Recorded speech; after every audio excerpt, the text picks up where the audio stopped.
they're coming. All right, I'm going to talk to you about Tecumseh. I think you're going to be surprised about the connection he had to this town. He was here at least a couple times, according to records, and I'll try to tell you where those records came from. Also, not this Saturday, but the following Saturday, October 11th, I'll be giving a presentation at the Hayes Center on Franz Liszt, who is a composer, and I didn't really know anything about him, but my granddaughter is into music, and when I went to one of her recitals, they said that he started the modern recitals we know today, and he is the 1840s version of Elvis Presley. He's an amazing guy, and that'll be October 11th. We got this Saturday off for Hayes' birthday, and then the 18th. Hurry up! And then on the 18th, I'm doing witches, werewolves, and vampires, as we're getting close to Halloween, and that's where these stories all come from. So when we talk about the first vampire in America, she was an actual person. But if you want to know more, you got to come. Simple as that. That's on Saturday. We'll be here. Are they coming too? Yeah, it's 6:30, right? Yeah, and it's 6:30. I'm a teacher. I start on time. McKenna, I'll leave these here. Okay. Just grab them. Okay, here's Tecumseh. Now, the thing is, what's true and what's not. Because there's a lot of things about this man that I've always admired. And then I was reading something not too long ago where they talk about Tecumseh is the Indian that the white man wanted. So is that the legend? Is that where his legend comes from? We'll talk about his parents, we'll talk about his brother, sister, and so on and so forth. I will tell you that I know this family had the gift of foresight, meaning Puxinwa, who's his dad, told his son Chiksika, who is the older brother of Tecumseh, he said, I will die in battle today. And at the end of the battle, they're on horseback riding away, and Chiksika says, Dad, looks like you were wrong. And right then he gets shot in the head and is killed. Chiksika told the same thing to Tecumseh, and Tecumseh said the same thing to his sister. Plus, if you know the ending of Tecumseh, I don't think you needed foresight to see that because the situation was pretty bleak. But they did have the gift, in my opinion. Now, if your opinion differs, great. That's what this is all about. I'm giving these presentations to get you interested in these people. And to talk about him in an hour is like really hard to do. There's a lot. So this is, we're going to go back. This is the earliest, the mound builders, the Adena culture. Worthington, you can see down here, Chillicothe, Ohio, Adena, and it tells you in that little handout you have what that means. That means was given to places for the delightfulness of their situation. So we're going way back thousands of years ago, and then I'm going to lead you up into the Wyandots and Shawnees and the Delawares and all the other Indian tribes that were here. This is a central meeting place, right here, Lower Sandusky. Joseph Brant was here. Chief Tarhee the Crane is one of the most respected Wyandot leaders. He was the military captain of the Wyandots. He lived right here, somewhere I believe along Front Street. Couldn't tell you exactly where, but they talk about running the gauntlet into town in the south, and we also have the gauntlet plaque going north. They went both ways, because the guys who can will talk about coming in and running south. So that would be this way, towards us. So this is the Miamisburg Mound. I'm from West Carrollton. I'm about 5-10 minutes from here. And all I can remember is going up the steps of this mound. This mound is huge. It's one of the largest mounds in Ohio. It's a burial mound. It's a big picnic area down in there, and it goes back thousands of years. And of course, you know about the Serpent Mound that we have farther down in southern Ohio. So the Indian presence here is very strong. Now this is the Blue Banks, right here in Fremont. And when I used to golf, I'd always hit some errant shots and always had a good view of the Blue Banks. I don't think I ever hit one that far, that much out of bounds, but the Blue Banks were unusual because the clay was blue. When they made tools and they made bowls and stuff out of it, it turned blue. And there's a book out called Barbara. I don't know if you've read it. And in Barbara, and I honestly don't know how much of that is fact or fiction.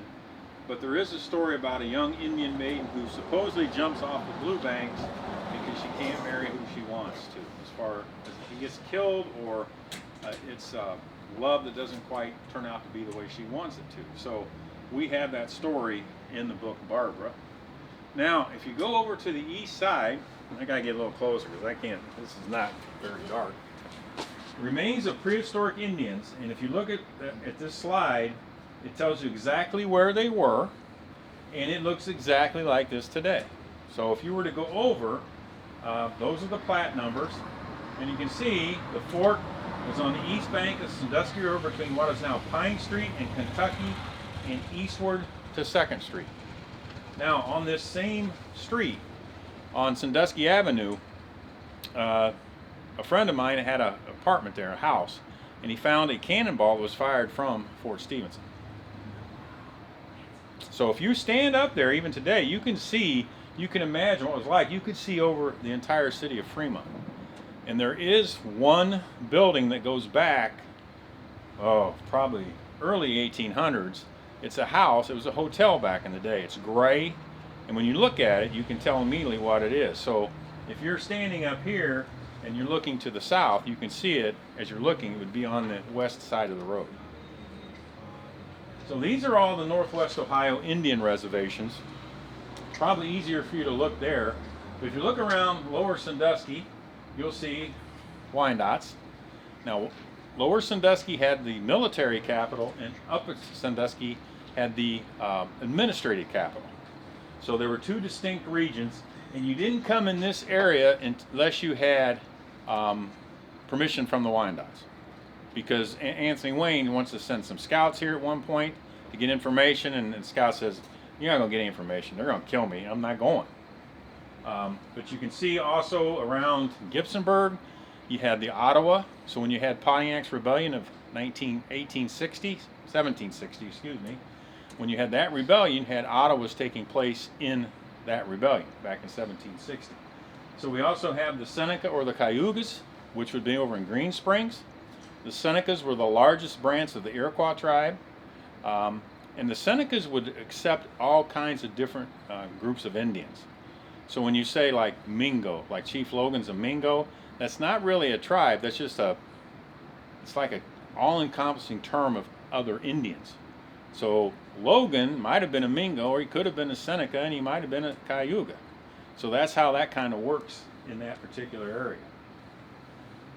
First time we hear of any map in this area is 1764, and it is called Junquinquindadi. Yeah, say that fast. And that is this area, probably somewhere around where the library sits today, because if you remember back in 1980 when they redid the school, the library, they found all these bones. And Jeb Bone came in, he was an archaeologist, and they found utensils and bones and all kinds of stuff where the library now sits. The Iroquois, the Hurons, and Ottawas came to the area long before the white man. The Wyandottes are a branch of the Hurons. And if they're going to be chased out of Michigan, they'll come down here, and there's about 1,000 of them that will settle in this area. So they kind of get pushed, and the push is coming from the Iroquois, who's kind of getting rid of anybody. So this is a map of Ohio, what the Indians, the good hunting, the swamp. They have the Serpent Mound. That's probably the Serpent Mound down in southern Ohio. A lot of these other stuffs, I'm not sure. They've got temples, maple sugar, portage, and so on and so forth. Now, what the Indians used to have to do here, well, I'll get to that in a minute. This is the early Indian trails. 101 is an Indian trail. Dar Road is an Indian trail, if you're familiar with the area around here. So a lot of our highways are former Indian trails because they knew the best way to get there. And that is the Sandusky-Scioto Trail. And you can see here, it goes all the way down to the bottom of the state. I don't even like to drive that far. And they're walking, horseback, whatever it is. Probably 53, maybe to 23, I don't know. But that's one of the major routes. Now, the original Harrison Trail is in Spiegel Grove. So if you go down here at the bottom where Cleveland is, this is the Cleveland Gateway, so this would be the stoplight. and you follow the outermost rim of the Steeple Grove, that is the original part of the Harrison Trail. However, if you go and look, and it shows you how little I have to do with my life, when I stand at the bottom of that trail, I can see an easier path up that hill. So I'm not sure, it doesn't make any sense for me that they're going straight up that hill, because that's pretty steep if they're bringing women and children through there, because they had to portage from down around Tyndall Bridge. So what they would do is they would bury 80-man canoes. They could hold 80 men in these canoes. They'd bury them down there, then they'd walk up River Road, go down Buckland, come through here, and walk all the way down to where the old Kroger was on the east side. Dig up those canoes that they left there and head up on to Sandusky. So the boulder that's here when you get up top of the hill, that's a boulder marking the Harrison Trail. And just recently some kids have been vandalizing that, so that's fun too. They're chipping off pieces, but hopefully that stopped.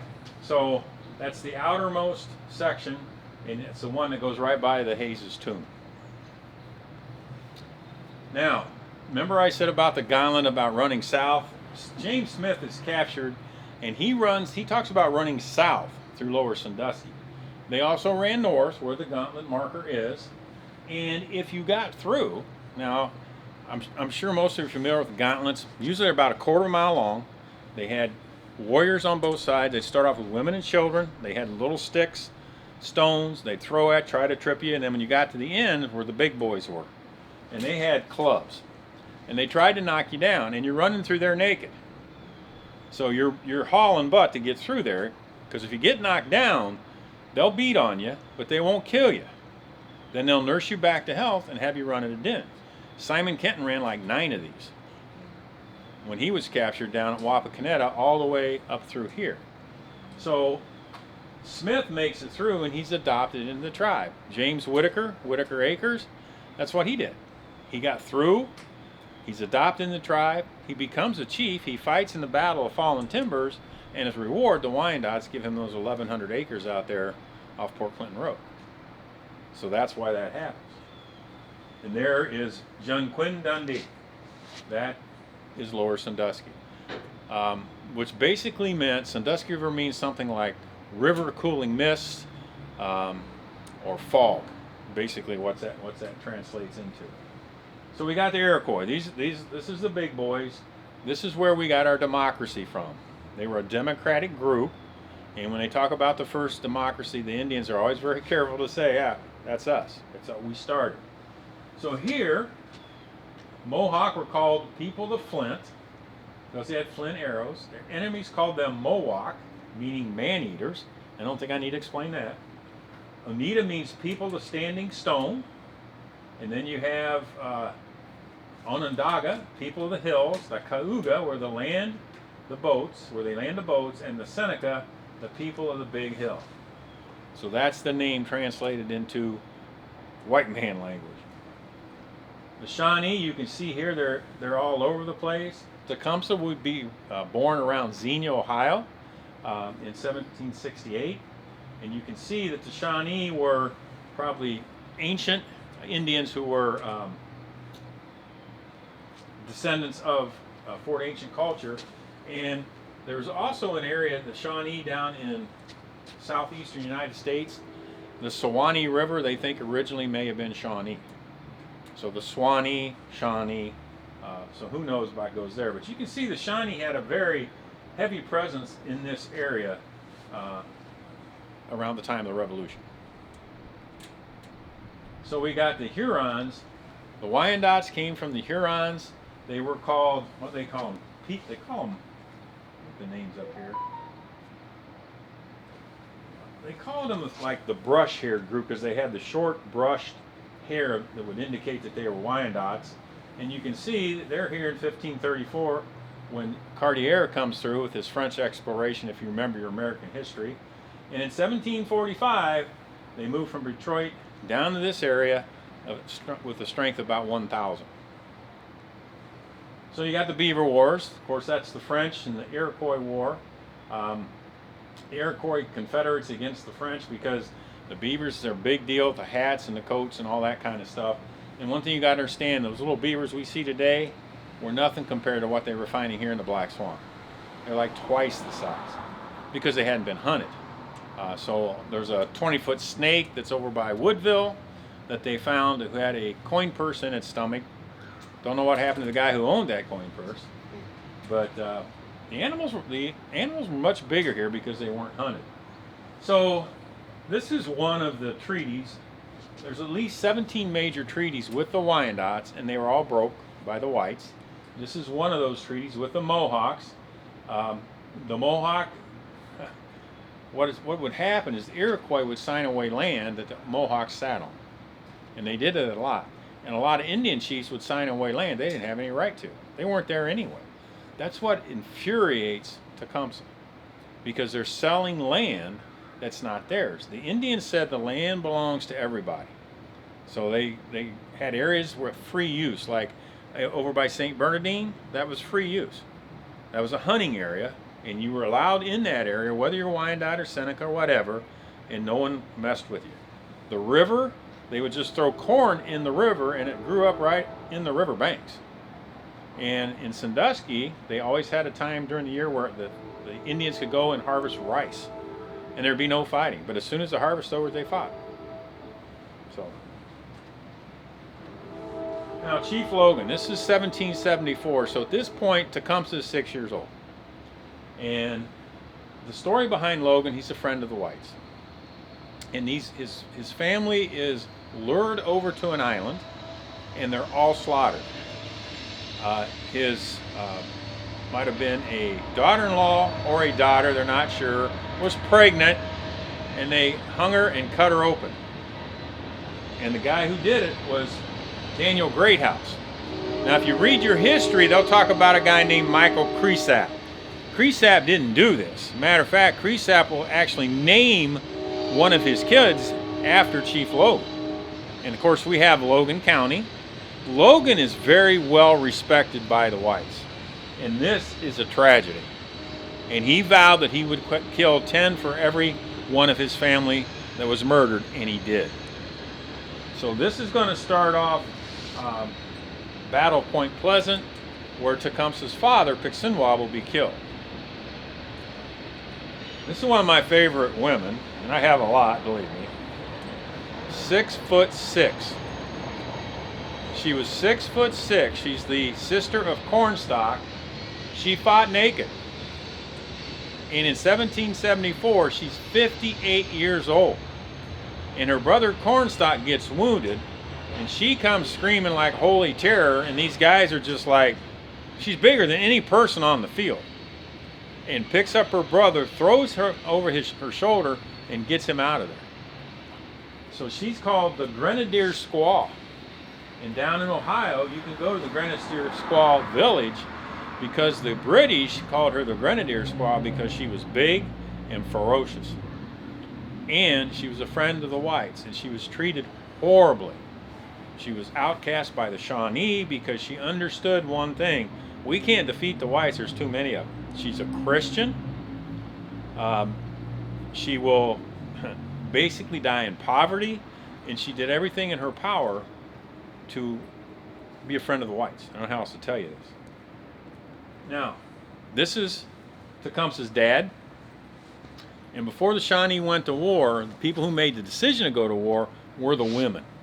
The women held council, and they said, you're going to war or you're not going to war.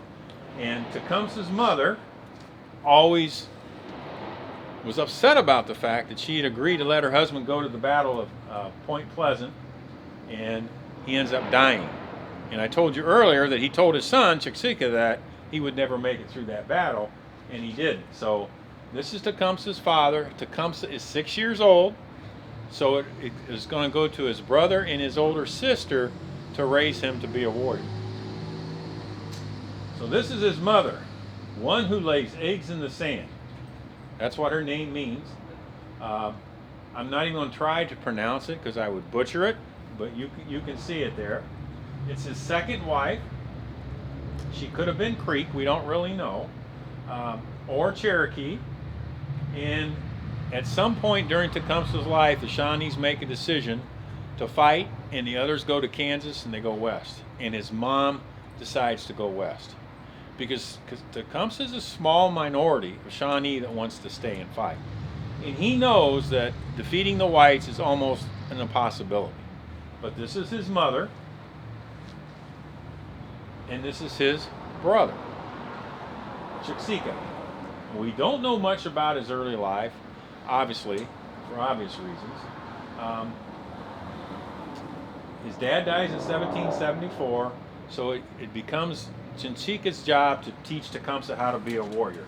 And when Tecumseh is 12 years old, he's taking on his first raiding party, and he's afraid. He doesn't do anything, and he feels like a coward.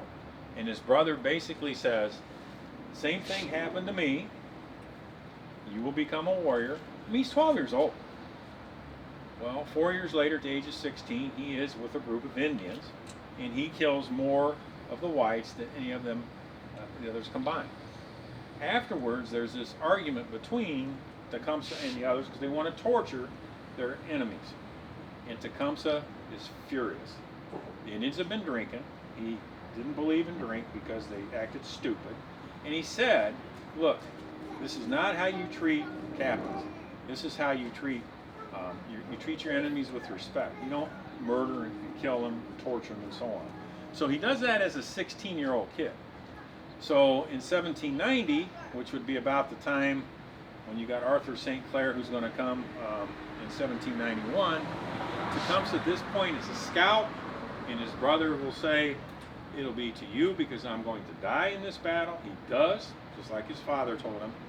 So now Tecumseh is probably about 22 years old at this point when his brother dies. This would be his sister. Now, some sources say she was born in 1761. I don't really know. I think this is probably closer to the truth here. She lives a few years after Tecumseh dies in 1814, and she is his oldest sister, and she basically takes care of him. And her name basically means one who takes care of the panther in the sky. Tecumseh's name means panther in the sky. So that's what she did. That's her role. And they're very close. So this is his birth in 1768. They saw a shooting star. And as you know, the Indians didn't always name their babies right away. They waited for something fortunate to happen, or fortuitous, I guess the word would be. And when that happened, that's what they would name the kid. So they named him Panther in the Sky, Shooting Star, and he's born in Xenia. Now what's really unusual, and there's some question about this, his mother gives birth to triplets. And they're younger. They would be the younger brothers of Tecumseh, and one of those is going to turn out to be the prophet. We don't know a lot about those triplets. We don't even know if they are triplets, but most historians think they were. And when I say think, it's an educated guess. So this is the prophet. Now if you look at his eye, you can see one eye is kind of screwed up. That's because when he was a young boy, he is the klutziest of all triplets. And he took an arrow and he was going to shoot it, and it backfired into his eye. Tecumseh kind of puts up with his brother, because his brother is a drunk and a slob, and I'm going to call him a pervert, because he would go in a hut by himself, drunk, and watch all the women come down to the river and bathe naked. But then again, you're going to ask, how does he become the prophet? He'll become the spiritual leader of the Shawnee. Isn't that nice? All of a sudden, he has a dream in about 1805. He wakes up. Everybody thought he was dead because the guy passes out. He wakes up, and now his name is Open Door. And he's the spiritual leader. So all of a sudden, this pervert, drunk, ding-dong, becomes spiritual leader. Now, we'll talk about how Tecumseh feels about all this. He's willing to use his brother for the spiritual part of it. So, this comes from a book by James Alexander Thom. Very good book.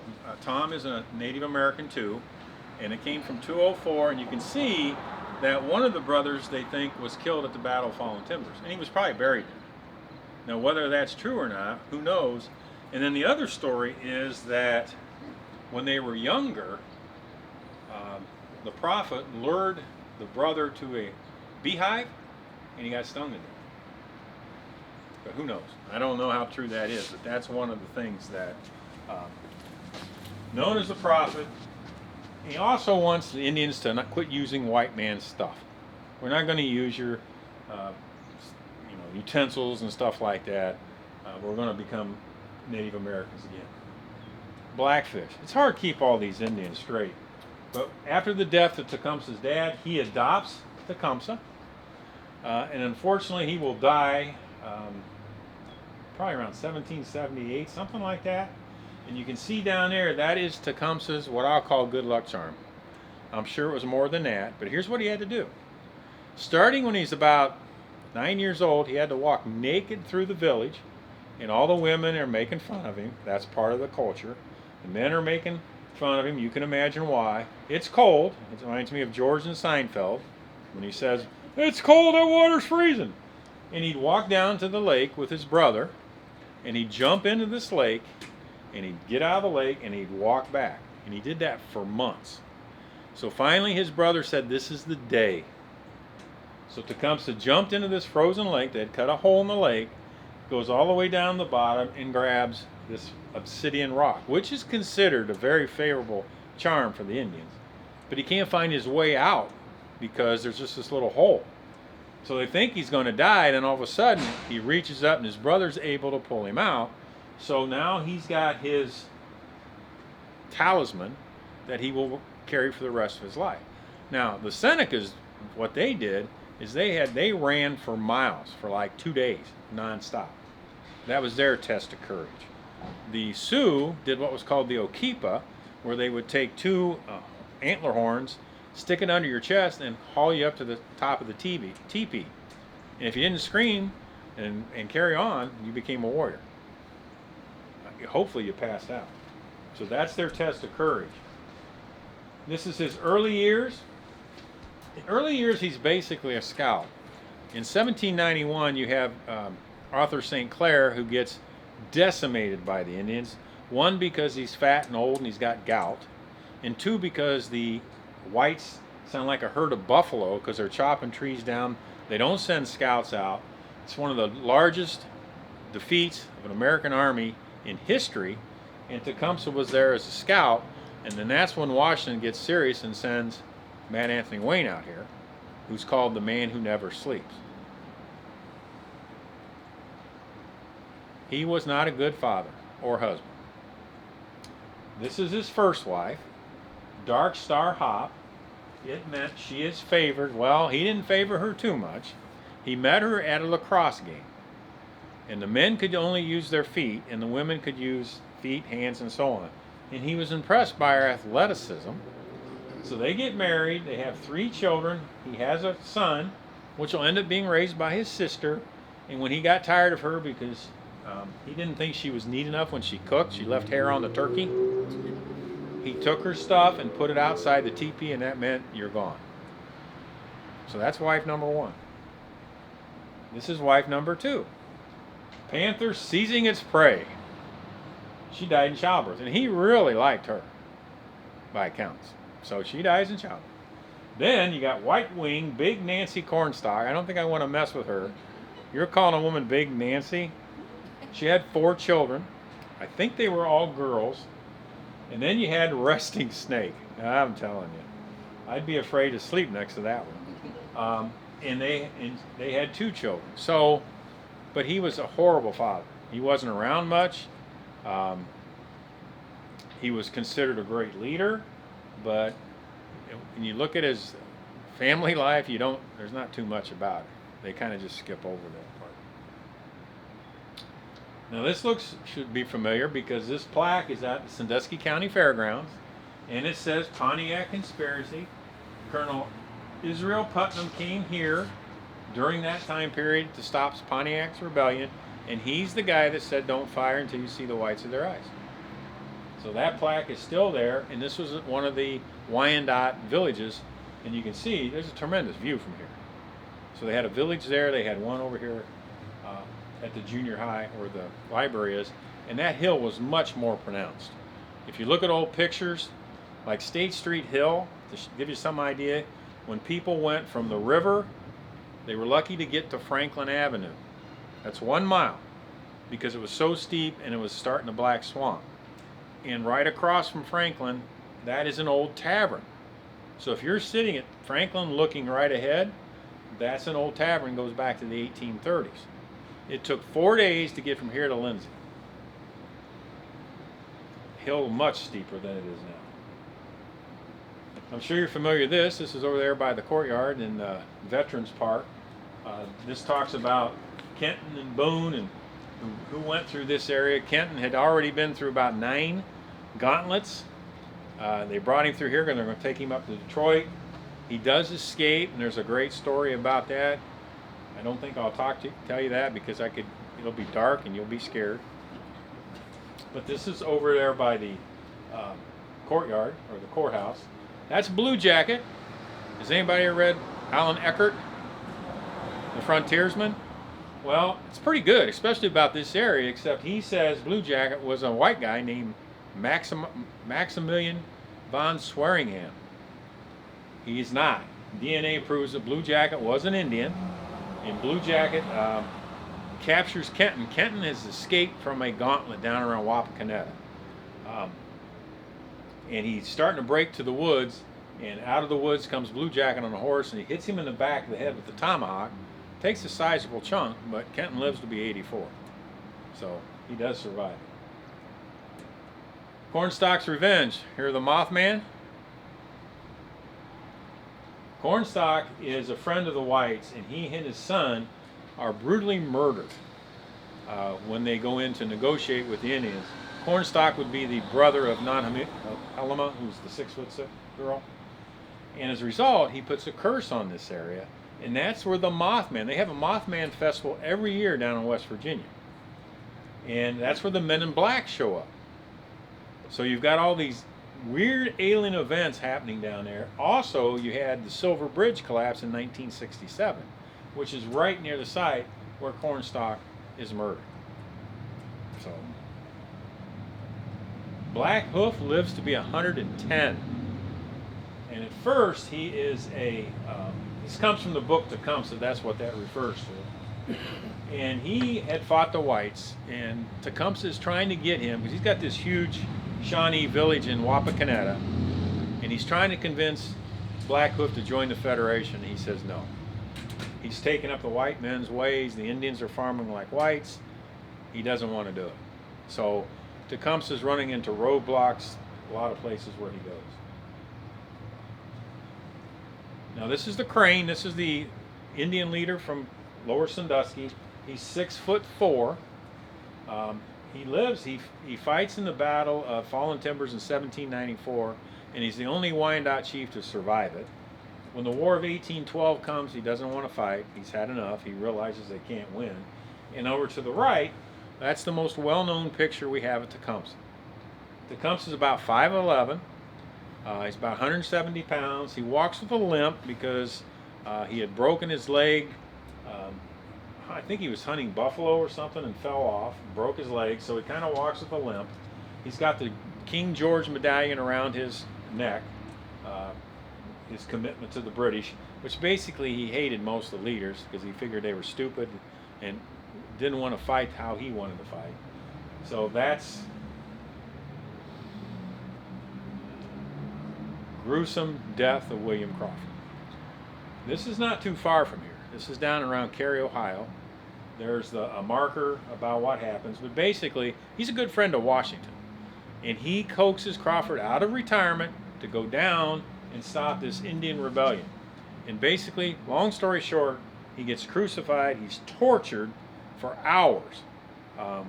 They're sticking his body with sticks that have been set on fire, and they blow the fire out and they stick it all over his body.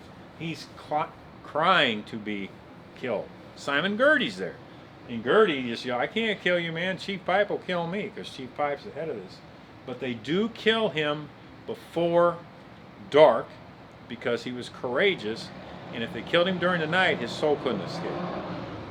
So they did him a favor, I guess. So that's the monument over by Cary. This is the warriors in Crawford.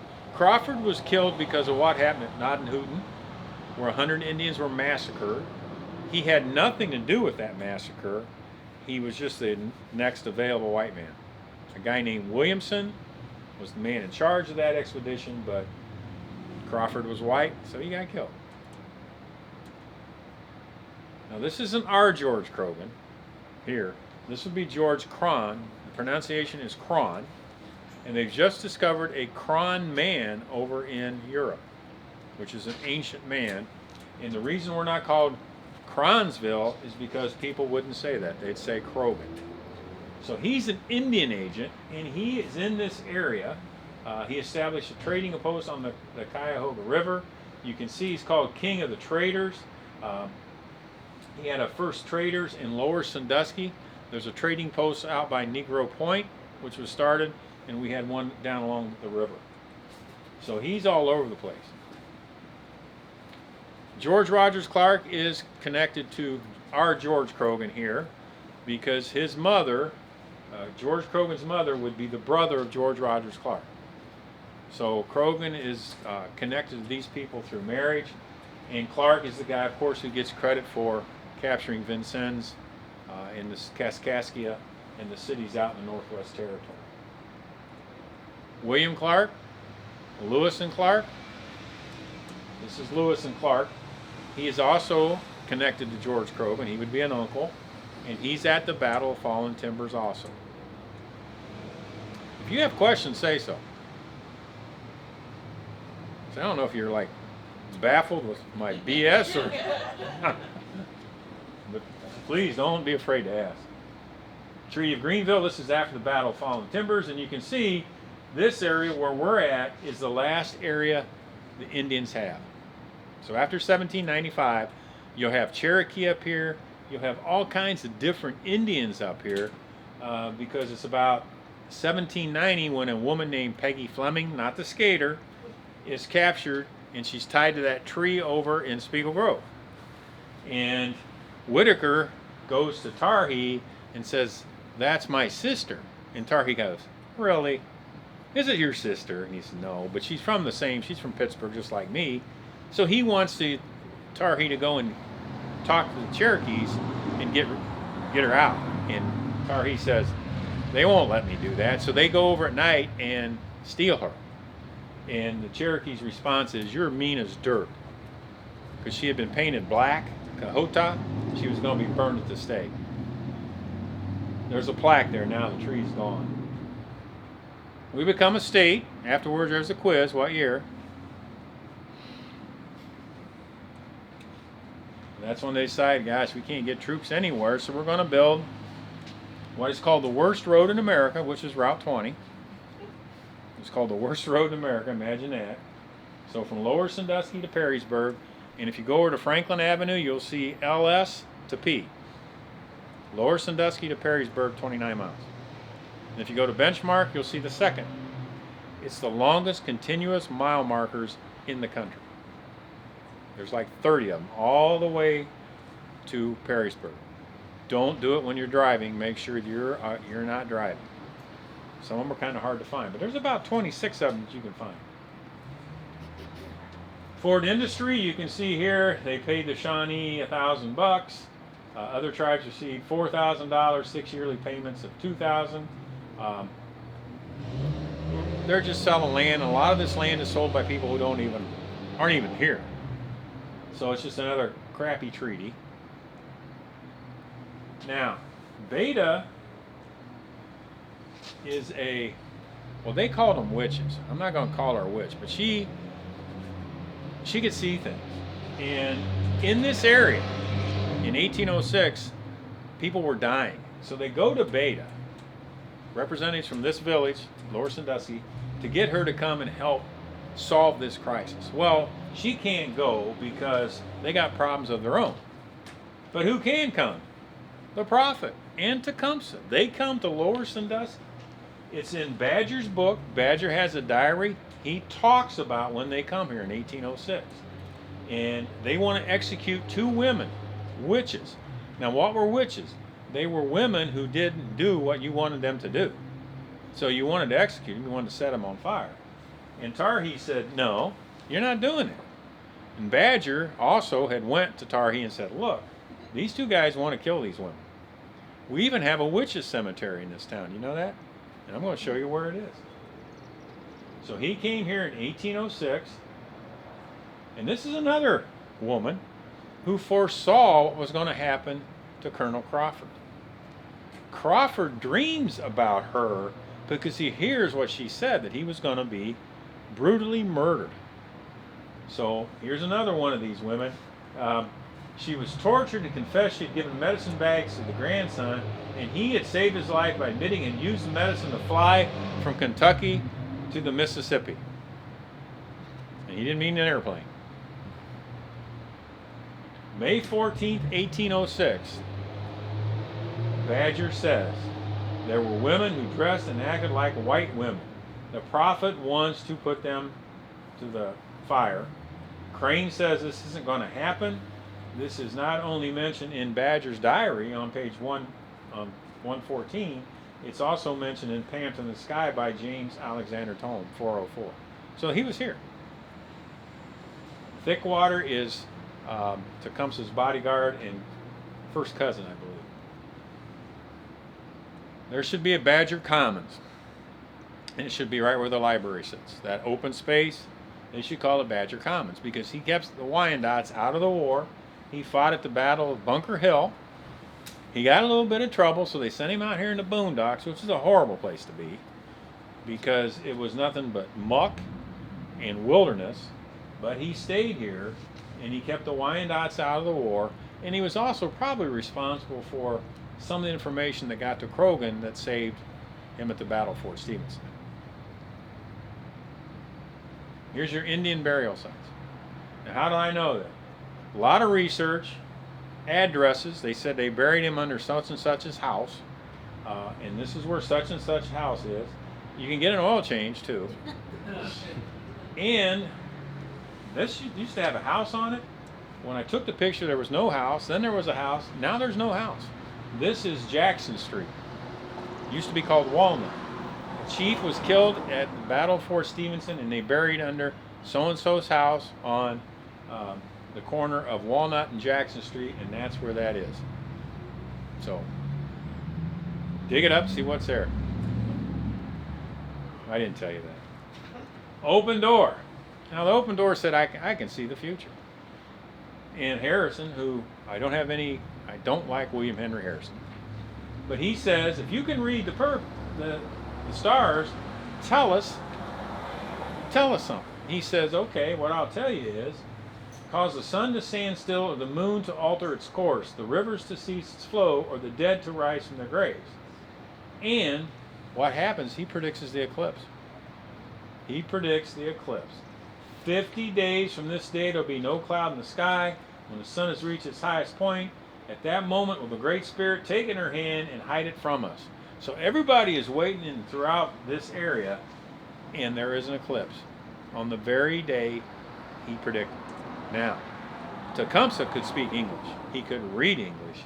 And a lot of people think that he was following what the scientists were saying. Who knows? So there's your eclipse.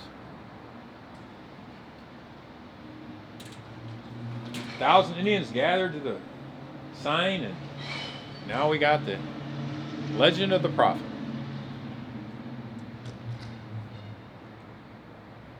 Now, how about a love story? You heard about Rebecca Galloway?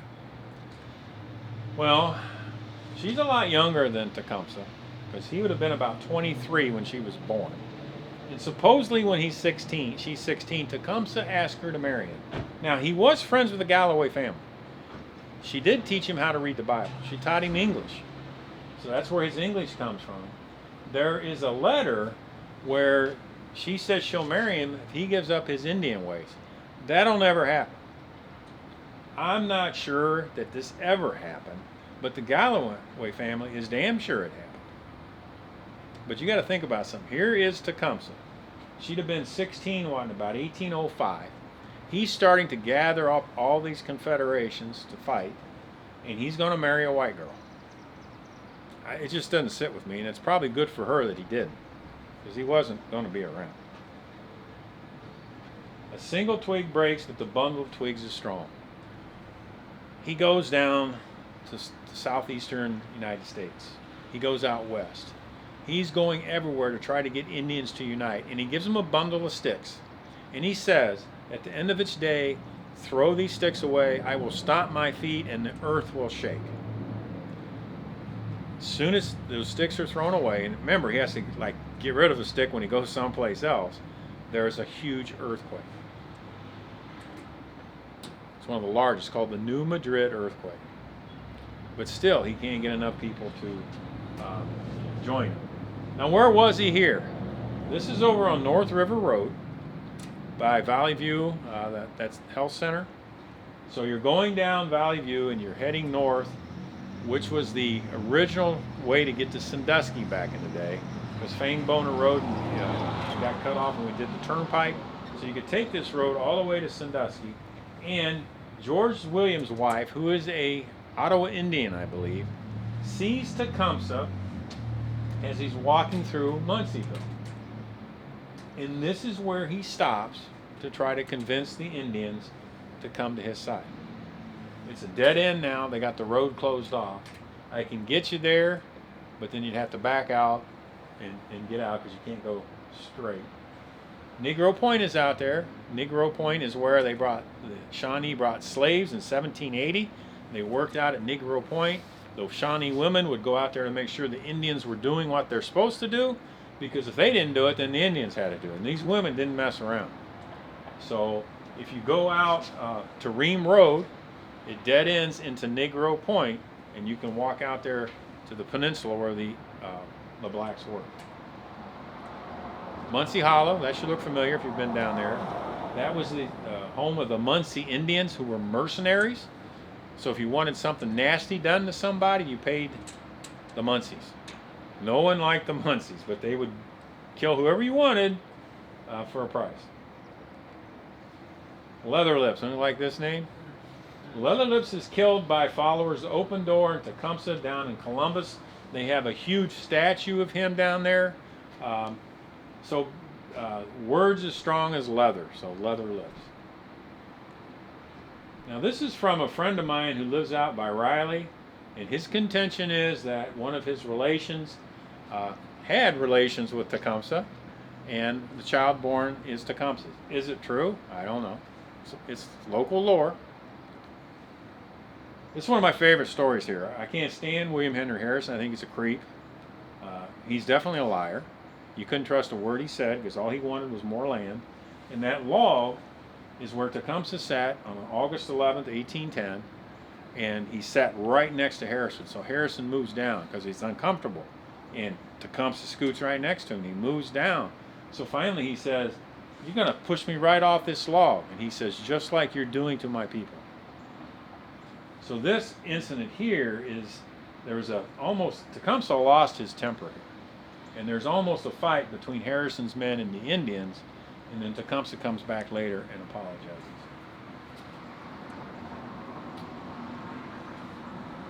This is when he goes down south and all around trying to unite the Indians, saying, the only way we're going to do this is if we unite.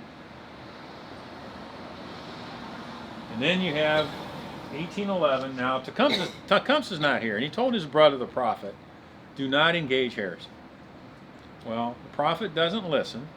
So at the Battle of Tippecanoe and Tyler too, sound familiar? This battle lasts 15 minutes. It's not a battle. Harrison's like some big military war hero. BS. It's not. Because here's what the prophet said. Fight those men, my spirit will protect you. My power will protect you. Bullets will not penetrate you. It's a slaughter. And George Croghan, who will later come to Fort Stephenson, is the protege of William Henry Harrison at this point. Tecumseh is furious when he gets back, because he did exactly what he was told not to do. Lasts about 15 minutes. And Croghan says, now my brave fellas, now's the time to do a man's business. As battles go, there isn't much to it. But it got us a president, and Tippecanoe and Tyler too. Not sure this happened. It's too good a story not to tell you.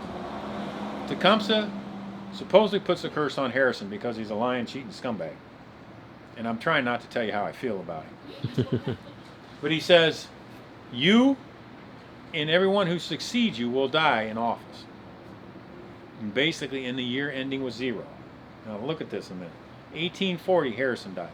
1860, Lincoln dies. 1880, Garfield dies. 200, McKinley dies.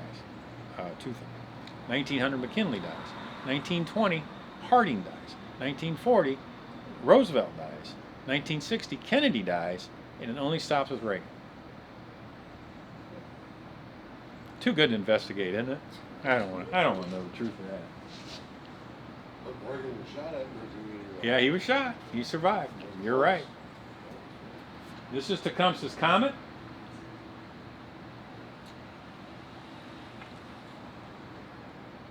And that's the New Madrid earthquake, which I taught. He said, I'll stamp my feet and the earth will shake. Biggest earthquake in American history. It even caused rivers to flow backwards. So that's pretty impressive. But you know what? Most of the Indians didn't want to join because they were already getting stuff from the British. 2,000 earthquakes from December 16th, 1811 through March of 1812.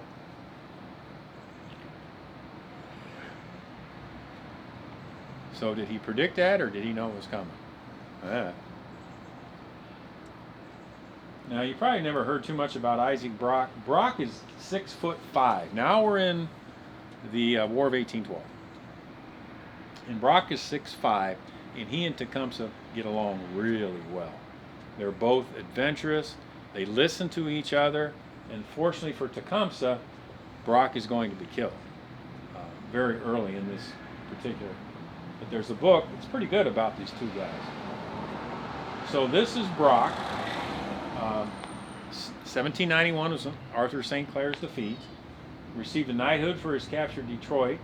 The Indians are doing pretty well until Brock is killed in Queenston Heights, and Brock gives Tecumseh his sash, which he will carry with him the rest of his life.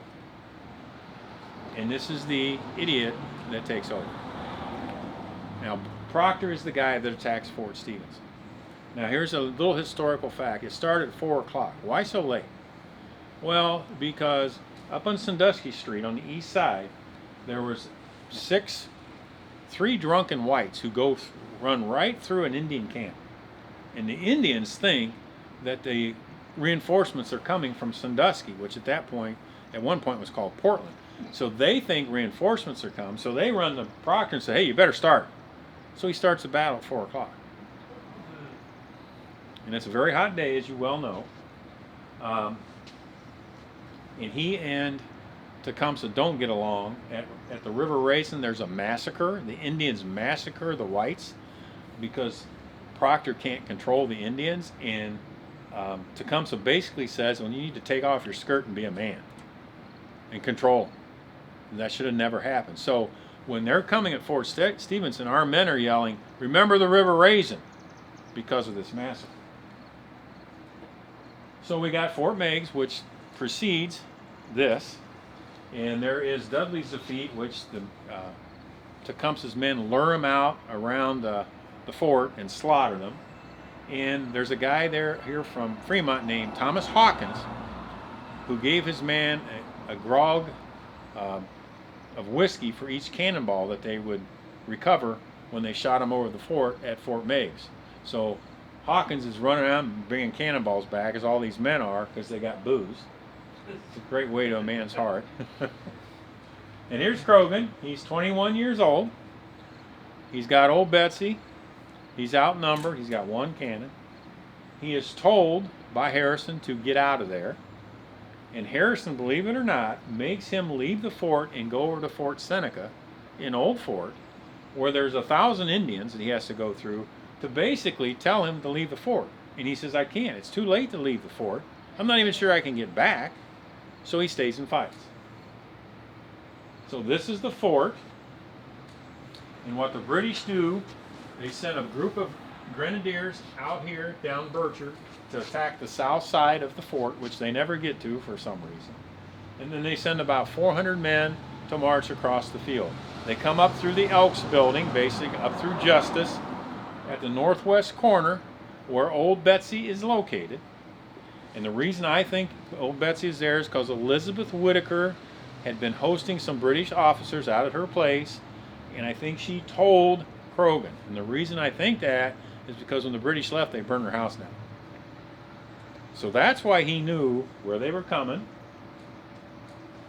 Ball's Bluff is part of the battlefield too. This takes place out on Tucker and Buckland, and there used to be a big tree with 17 marks on it. And in 1954, a drunk teenager ran into it, and they had to chop it down. So that's what you have now. This is where James Ball, Ballville Township, Fort Ball is named after him, defeats the Indians prior to the battle. Fort Stevenson, of course, is a victory for us. And this is the end for Tecumseh. He's at the Thames River in Canada. He told the council he would be killed in the following battle. And there's like 500 Indians and 1,000 or more Kentucky riflemen and troops. Proctor is taken off. He's gone. He's left Tecumseh alone. Thickwater is there, his cousin, stands firm as his brother-in-law. Tecumseh is killed. They never identify the body. As a matter of fact, they asked Simon Kenton to identify the body, and he walks up and he says, "That's Tecumseh."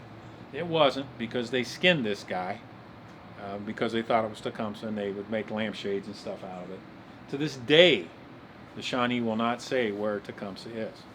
I think they know, but they've never revealed it. This is the guy who gets credit, the most credit for it. He becomes vice president under Van Buren, I believe. He's also married to a black woman, which is really interesting story. And he's the one, they'll say 3 or 4 people did it. He gets the most credit, but guess where he stops? Right there was a tavern. He stopped here on his way back from the Thames. Lucy Keeler talks about it in her story called Main Street. Had a brew at Isaac's Tavern, and then headed back to Kentucky. So George, the highlight of George's career is right here. From here on, it's downhill, because a couple months later, he goes up to Fort Michilimackinac and does exactly what the British did. He tries to attack a fort on a hill, gets slaughtered. He then, long story short, becomes a drunk, embezzles money, dies in 1849. However, he does marry a woman named Serena Livingston, who's, if you remember Fathers Knows Best, I think Jane Wyman. Jane Wyman is a direct descendant of George Croghan. So Croghan's highlight of his life is right here. And after that, it's not good. But he becomes a hero. He's presented a sword. And Harrison, the women throw their panties at him, because Harrison and Croghan become mortal enemies. And remember, Croghan was his protege. But Croghan said, "Why didn't you send troops? You could hear the battle. You're at Fort Seneca. Why didn't you send troops?" So Harrison is like backpedaling the whole way. Treaty of Fort Meigs. This is where you get Elizabeth Whitaker, and you also get the Williams family, which is very prominent in town. They get 160 acres out there by Negro Point. And they have there was a treaty that was put on the deerskin that gave the Williams family territory from Green Springs up into, I want to say, Belle Isle, Michigan. There's a plaque there that says this was part of the Williams family. But of course, the government never recognized it. This is where Targhee is buried, out in the middle of nowhere off of Route 53. His daughter marries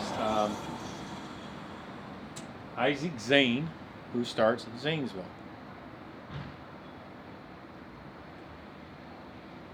Buried at Cranetown near Upper Sandusky. His funeral was the largest ever known for an Indian chief.